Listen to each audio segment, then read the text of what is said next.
Hey, Jamie. Hey. Does it say I'm Patrick? It does, yes. Yeah, I had to use that login because that was already sent out. Oh, gotcha. Okay. What's going on? Nothing. I will probably turn my video off for a little bit so that I can finish my thing. No, no. I figured nobody wanted to watch me eat.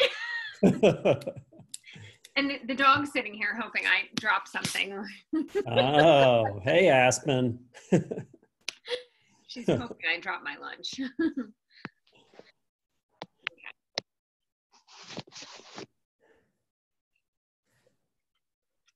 Well, hello. Is that Steve? Yeah.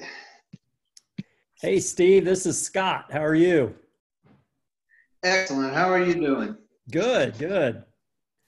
Okay. I'll put the camera on for a minute here. There we go. I don't think we've met before. No, but I've been on the calls where you've been on it. But Okay, okay. I actually just switched over to Keller Williams on Monday, I think it was. Oh, nice. Awesome. Welcome aboard. Yeah. Well, thank you. Been with EXP the last year, so. Oh, okay. Yep. Okay, Very good. good. So, is this call started yet or not?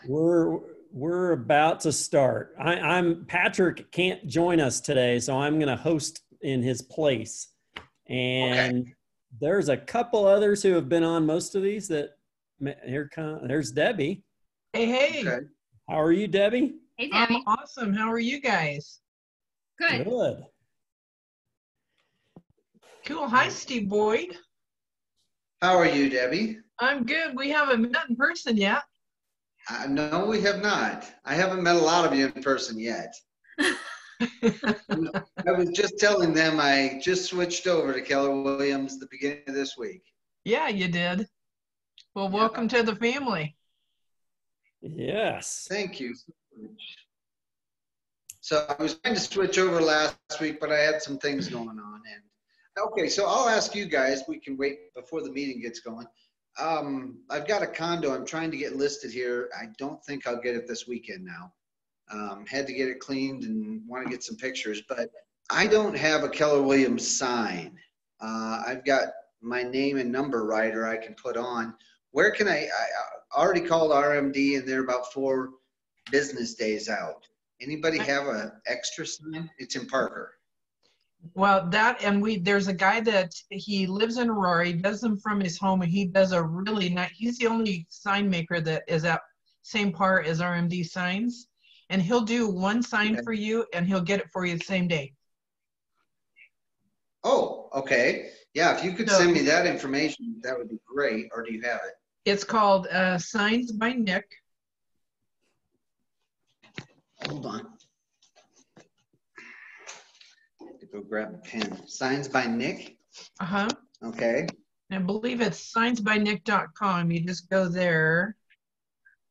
He already has all if you want the Keller Williams Red, if you want a whole bunch of like souped up graphics and stuff like that, it'll take you more than a day.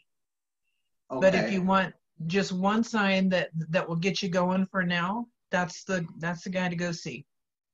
Yeah, it's just a condo. It doesn't have to be anything fancy on this one. So, okay. So I'll all get you need is a one side. Call him. Okay. Perfect. Thank you so much. And he's very affordable. Hey, we're full of all kinds of information. Okay.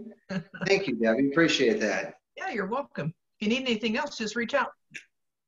I definitely will. Cool. Well, welcome, Jake, and welcome, Jim. Thanks for jumping on. How are we? Doing good, doing good. Good. Almost made it through the week. Another one. So close. Well, good deal. Why don't we get started? We're on tactic number 5 here for shift, which is lead conversion.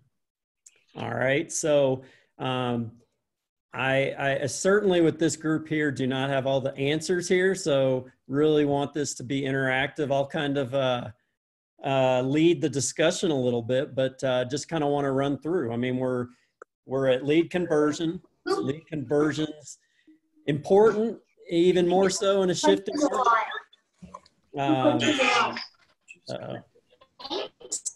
Jody. Sorry. My headphones are dead. They didn't. You sound like a robot right now, Jody. She's day drinking. It's Friday. It isn't happy hour yet. That's 3:30. Can we start early? Hey, Jody, I'm going to mute you for right now, okay? Is it still bad? Oh, now it's good. There you go. Okay, I got off Wi-Fi. Oh, Sorry, our Wi-Fi is off. you're about 50% better, I think. Here, let me- Okay. Well, who wants to answer the first question? Why is lead conversion important?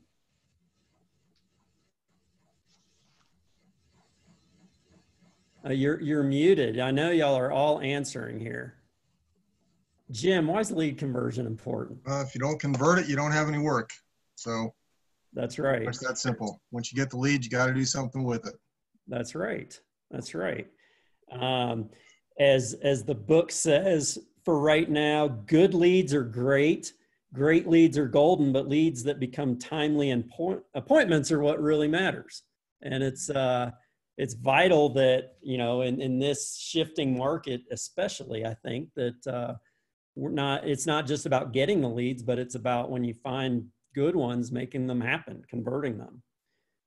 And if your lead generation activities are not converting leads into appointments, then they don't really matter is what he says. You know, you're just doing an activity. You're not serving that purpose that you need. So it's all about getting that appointment. And in the book, he has a story about someone he liked that talked about how they like to go fishing. And he always would laugh and say, no, I like to go catching. And that's what lead generation. I think that's a great quote, that it's not just about generating leads, but it's about finding leads that you can do something with, and even more so in this shifted market. So there's 3 parts, they say, to the lead conversion process. Page 87 has a little table. It's capturing the lead, connecting the lead, and then closing to an appointment. So we'll talk about each of those 3 stages there. But really the key is, unless you do all 3 of those, you're not really getting anywhere, right? If you're just capturing a lead, talk to them a little bit, and you're never getting an appointment, then you're just sort of hoping for something to happen versus being able to make it happen by closing to that appointment.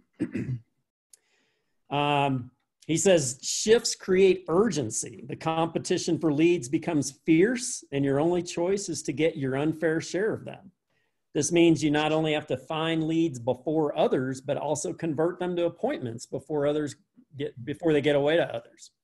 So that's what we're going to focus on today, just talking through those 3 steps.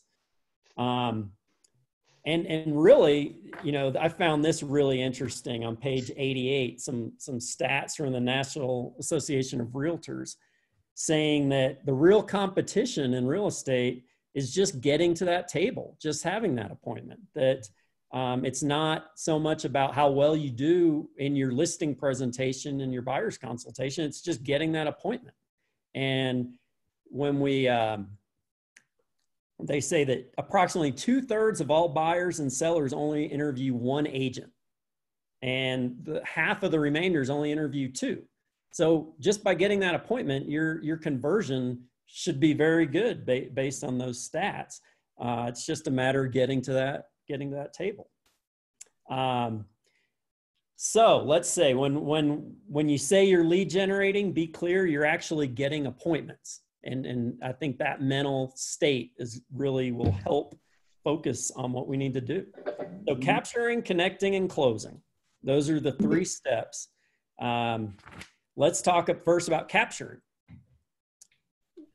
I think one very important thing in capturing is, we're talking to people, and capturing means getting their contact information. So you have a way to follow up with them. You have a way to set a meeting. And if you're not getting that, then obviously you're not going to have any way to convert them into a lead and convert them into an appointment. So we talk about not wanting to seem pushy. That's a common feedback. I know I say that a lot of times. You hear that a lot, that you don't want to be pushy and you don't want to be intimidating to them. Gary's answer is, then don't be. He says, this type of fear is inappropriate because asking is just asking and it has no emotional energy attached to it. His experience is that pushy people are pushy and it has nothing to do with what they're doing. So if you are, you are, and if you're not, you're not. Asking someone for their name and number has nothing to do with that. You have every right to ask at any time you wish the name and contact information of anyone and everyone you come in contact with. And it's just that simple. You just ask for it. And if they don't want to give it to you, then you probably don't want to be spending a lot of time doing things for them, getting information for them. So I think, I know that that's one that holds me back often is I'm thinking that it's pushy to ask for that. Someone comes in an open house and you start having a conversation with them, asking them for their name and number, having a sign-in sheet. If you're going to provide information to them, if you're going to provide a service to them, you have every right to ask for that. He says, you'll never hear the following. That real estate agent was so slick, they sold us a home we didn't even want. Or that real estate agent was so pushy, they talked us into selling our home. That doesn't happen. If you're not being pushy, you're not being intimidating by asking for that. He had some examples, scripts like, I'm Gary Keller. May I ask your name? Thanks. And what's your phone number? Very straightforward, not a whole lot to it. And it's that simple. He has, there's some other ways of doing it, by like, if I were to need to get in touch with you, what would that number be? Or things like that. Anyone else have any examples of how you might ask for that in a way where it feels very comfortable and not confrontational? Jamie. So at open houses, I think that if you're having good conversations, building rapport and asking really good questions, a lot of times you figure out, something that they need or want, whether it's related to buying a house immediately or not. It could be a neighbor just admiring the kitchen countertops or something, and they're thinking about remodeling. And then you have a great reason to provide them information and follow up. And so they're more than willing to give you their contact information because you have something of value to provide to them. And I think, like, especially at open houses, personally, I think that that's the easiest, it's the easiest way to secure contact information, because you're just having face-to-face conversations and listening to what they need and what they're saying and figuring out a way to help them. Mm-hmm. I know I personally feel like if I've provided something to them like that in a conversation, I feel like I've earned the right to ask for that contact information a little more than right off the bat. If it just because they walk in an open house, I tell them they have to fill this out. I feel that sort of sets, personally, just my approach is I feel like that sets kind of a tough tone when they first walk in the door. But if I've answered questions for them, if I've developed a rapport, I feel much more comfortable asking for that. Any other thoughts or strategies anyone has on that? Hey, Andrea. I like what you just said about earning the right to ask for that information. Yeah. And the second you're providing something of value, I agree with you. Yeah. I've had people even come back, and when they filled out a sheet at the beginning of an open house, and then you get into conversation and you start providing the value that they're looking for, and then they're like, oh, wait a minute, let me give you a better number to reach me at, because probably the first one they gave me was garbage, right? And so now that I've provided some value to them, then they want to come back and make sure they get it. I've had that happen a few times. Yes. mickeymouse@gmail.com actually isn't the best email address to reach me at. Yeah. No. Okay. Well, just he also has an example of he says he never carries a business card because he never wants to lie. And when someone asks him for his card, his reply is, thanks for asking. I'm sorry I don't have one with me, but what's your name and address and I'll get one to you. And that's another good approach. Or what's your phone number? I'll text you my contact information or something like that. Now you've captured something without in a non-intimidating way. Okay, so that's the first step, capturing. So we've got their contact information. We found a way to get their contact information. The second step is connecting. And this is where, Jamie, you're talking about open houses. I feel like it's where you build that rapport with them and they trust you to want to meet further in the third step. The fundamental theme of connecting is curiosity, to know who someone is, to understand their wants and needs, and to become aware of their worries and concerns. You're investigating, you're not selling during this stage. You're asking questions. You're trying to find out what their needs and wants and hows and whys are. And while you're doing that, you're sort of qualifying them too. You're finding out how serious they are just by their answers to those questions. The overall theme I take from this section is that this is where you're listening. Right? He says, you only need 2 tools for this part, your ears and your mouth, and not equally, because you have 2 ears and 1 mouth, and use them in that proportion. You want to be asking questions and listening. And we talk about it through all the different lessons of millionaire real estate and everything. Just, it's all about listening and how you ask those questions. And, they're going to feel that you're going to build trust by asking questions and listening to them more than what you're saying. You don't talk your way into a trust relationship with someone. You ask and listen your way, is what he says. And there's some connection questions they list on page 95. So it's more than making small talk. It's not, oh, you play golf, I play golf, golf. It's about understanding their needs and wants in real estate.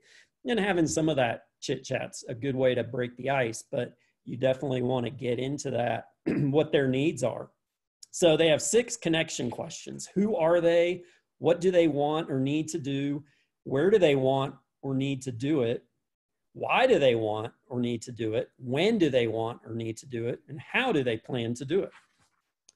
And then some examples. Who'd like to volunteer to do some role playing here? Just raise your hand. Not everyone at once, or I'll pick the people who don't have video on because I'm assuming they're raising their hand. Just pick them, Scott. Okay. Let's say, Jamie, of course, is going to be one of them. And let's go with Jim.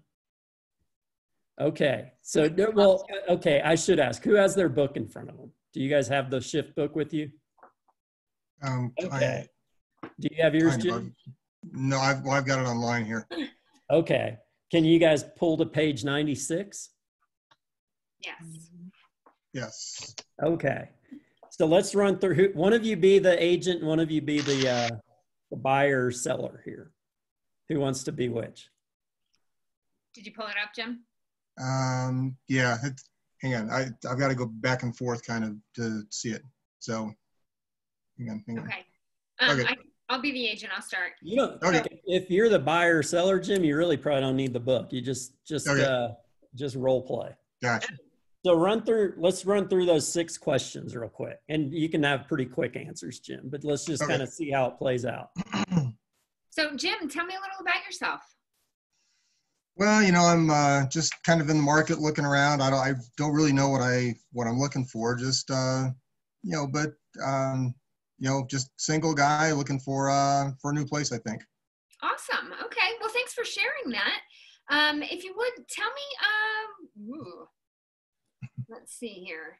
tell me what you want. Tell me what you want to do. Are you thinking of selling your home? No, actually, I don't have a home. I'm actually looking just to buy. Okay, awesome. These are not in any order. I thought we were having a dialogue following the questions. Sorry, I'm not following directions well. I don't follow directions either, You're so doing it's okay. great. Okay, awesome. So let's see here. So if you're looking to buy a home, when do you need to move by? Well, pretty soon. My lease runs out in the next 2 months, so I'm kind of looking now. I think I need to do something here pretty soon. Okay, awesome. And if we happen to find a home immediately, could you get out of that lease a little sooner if you needed to? Oh yeah. Perfect. I've already talked to the landlord about that. Oh, awesome. Okay. If you would share with me what you've already done to plan for this. Have you spoken to a lender? No, I don't have a lender. I don't know any lenders. Okay. But I've been on Zillow a whole bunch though. Awesome. Well, I have some amazing resources for you, and I would love to send you in the direction of our local multiple listing service. It's kind of the public access to all the brokers' information. So it's the most up-to-date and accurate info that you can get about the market. Okay. How does that sound? All right, that sounds good. Perfect. Okay, I don't know that I actually hit those 6 questions. You did great. But I'm ready to buy. I'm ready now. Let's go. Jamie. So, I mean, basically, it's just a format of how to get through those 6 connection questions: the who, what, why, when, where, and how. You're just trying to ascertain where they are in it. Jamie, you hit on the what have you done to what you've done already to plan for that. That's a real good sign of qualifying them and where they stand in that process. So, we're just trying to get our way through, and through asking those questions, through that dialogue. I mean, Jim, you built a lot of trust in Jim. He's ready to sign with you already. Oh, yeah. Well, and the one good thing that you did was you showed value. I've been all over Zillow. You have better tools. So you came across with better value. All right. Well, that's how, it says this is how you connect: straightforward, without fear, full of questions, and with lots of listening. And, it's just the time to ask questions and listen and get as much information as you can from them and build that rapport. And then once you've done that, we get to the final step, closing, and really try to, it's where the rubber meets the road, is what he says. It's where we're setting that appointment. And, that can look different, especially in this time we're in right now, that going and meeting at their kitchen table may not be the way we're doing that, but we're still looking to set that appointment and have that further dialogue. And through that connecting phase, we've built the rapport and sort of earned the right to ask for that, and hopefully built enough confidence on their side that they want to further meet and go further with it. So it's basically where you're concluding this discussion and seeing if there's a new one that can take place. Some agents think this meeting happens naturally without doing anything. Other agents act as if that's all they care about. And you don't want to be on either side of that. You can't just wait for it to happen, or you're just you really have no control of your business. But if that's all you're focused on and you just skip that connecting stage, you're just a salesman, a pushy salesman that no one's going to want to work with. You've got to find that middle ground where you connect first, and then you build the confidence and the value to want to meet further.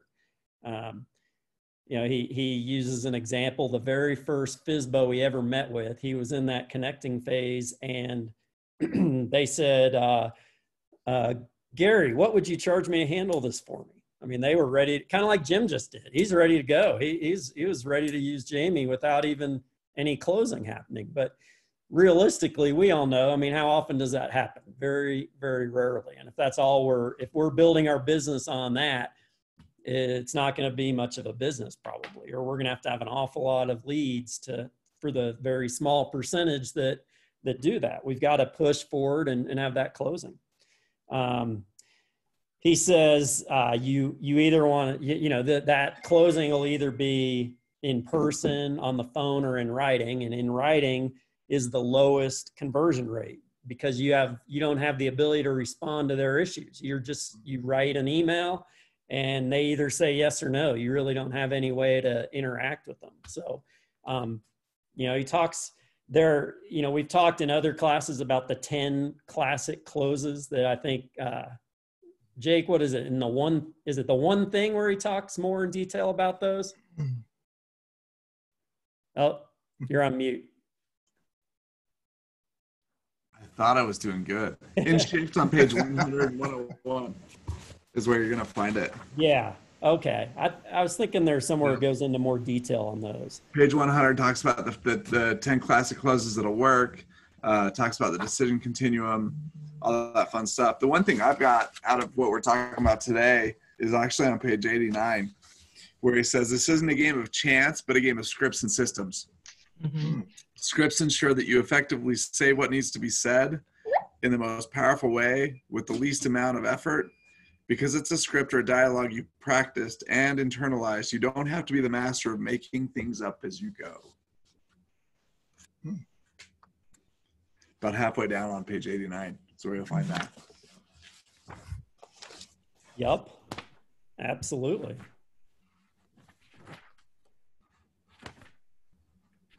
The other thing too, Scott, that comes to mind is I think a lot of people think closing is an event.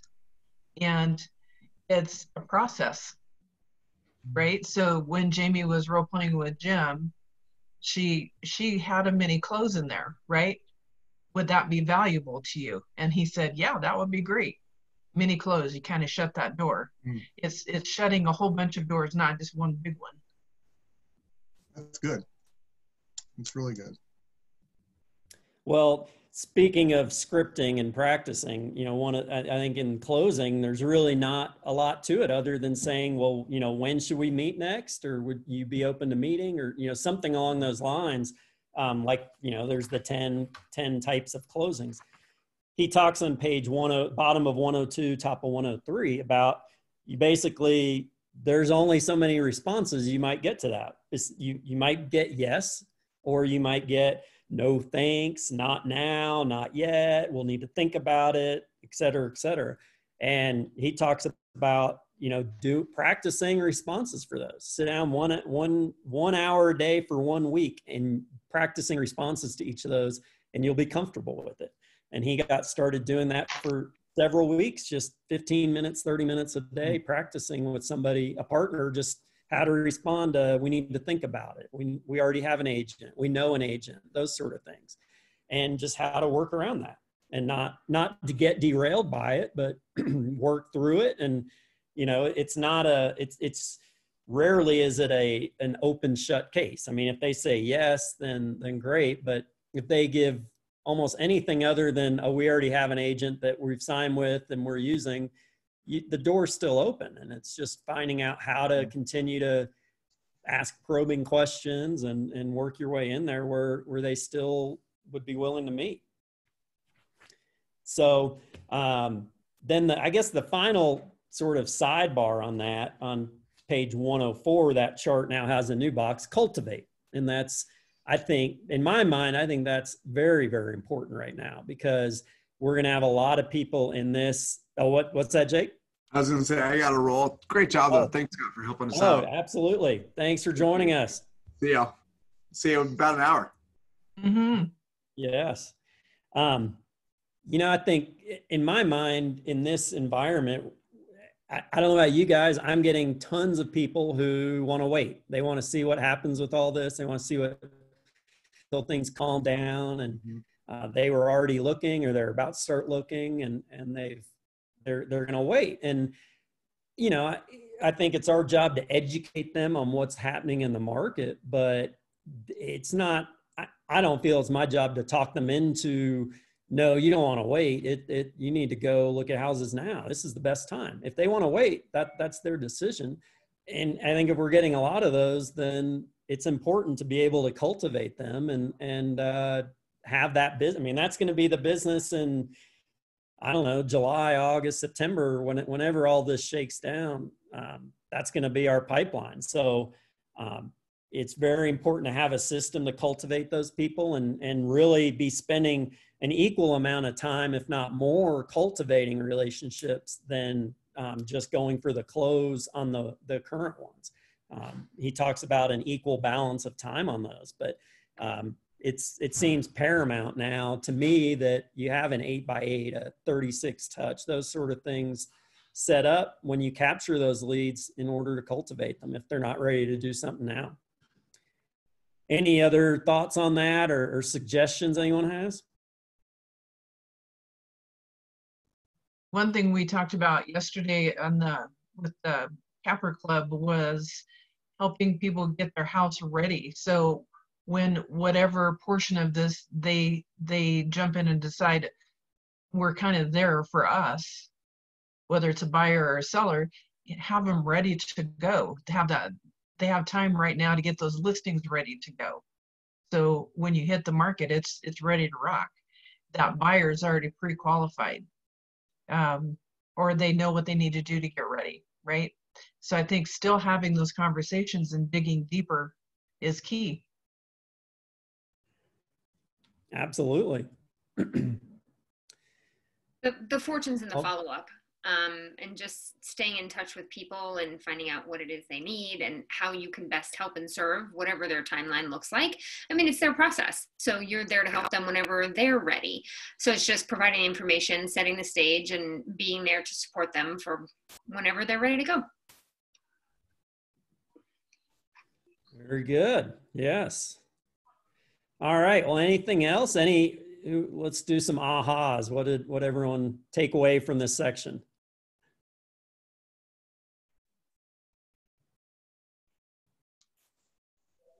Well, for me, I think I tend to get the appointment pretty easy. Where I tend to stumble, and it's kind of funny, is when they're ready and they say yes. It's like, oh damn, they said yes.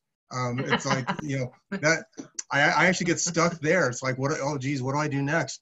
I don't have as much trouble with getting them to that point, but when they get there, I'm like, oh wow, they really are ready to go. So yeah, but yeah, the role play is good, and yeah, it's just practice.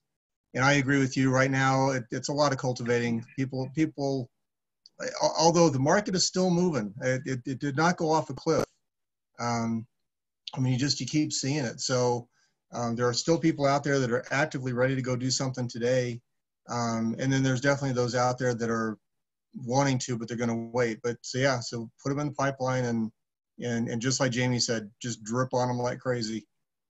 So when the time comes, you don't lose them. Yeah, I think like piggybacking onto that, I think what you were saying is building the pipeline. They were showing something like 30% of people are probably going to lose their houses or go into foreclosure.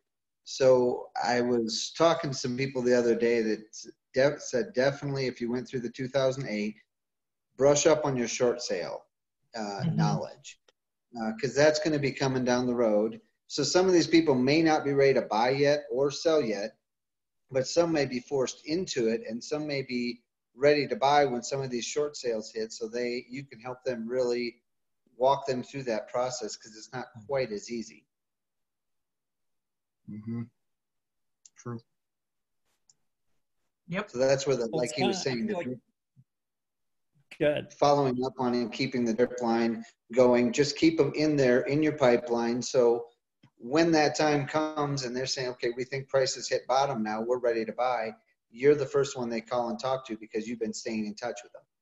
Mm-hmm. Absolutely. It seems like the book shift is about the economic shift that I think is coming, right? I mean, it hasn't really hit the housing market yet, it seems like, but it all signs point to something happening here. Yet, so it's really focused on finding the now leads, the people who have a lot of urgency. Yet, in this time we're in right now, in April 2020, I feel like the cultivating's probably the priority. I mean, there are the now people, but you run into a lot of that cultivating, and those are the ones down the road. And then like you guys are talking about, educating them that while we have stay-at-home orders, the housing market's still happening and it's out there. So if you need to sell your home, don't be afraid to do that, because we have resources that can help that happen in this environment. And same with the buy side. It's just a matter of making sure they're educated on that.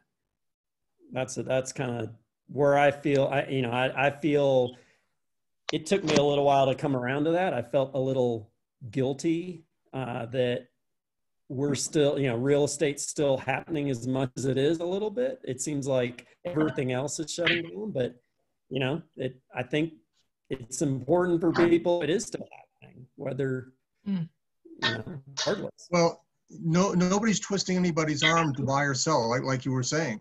The buyers want to buy and the sellers want to sell. It's clear.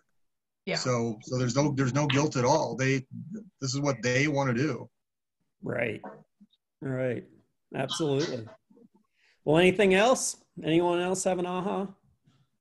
I just want to say, great job, Scott. Oh, thanks, Freddie. I have a new instructor in my. I love it. Ta-da. Well, Thank you, thanks Scott. all of you for jumping on. I appreciate it. Well, thank you. Good job. All right. Thanks, That was my Scott. dog. Okay, you guys have a good day. We'll see you guys on Jake's Take. Okay. Bye-bye. Bye.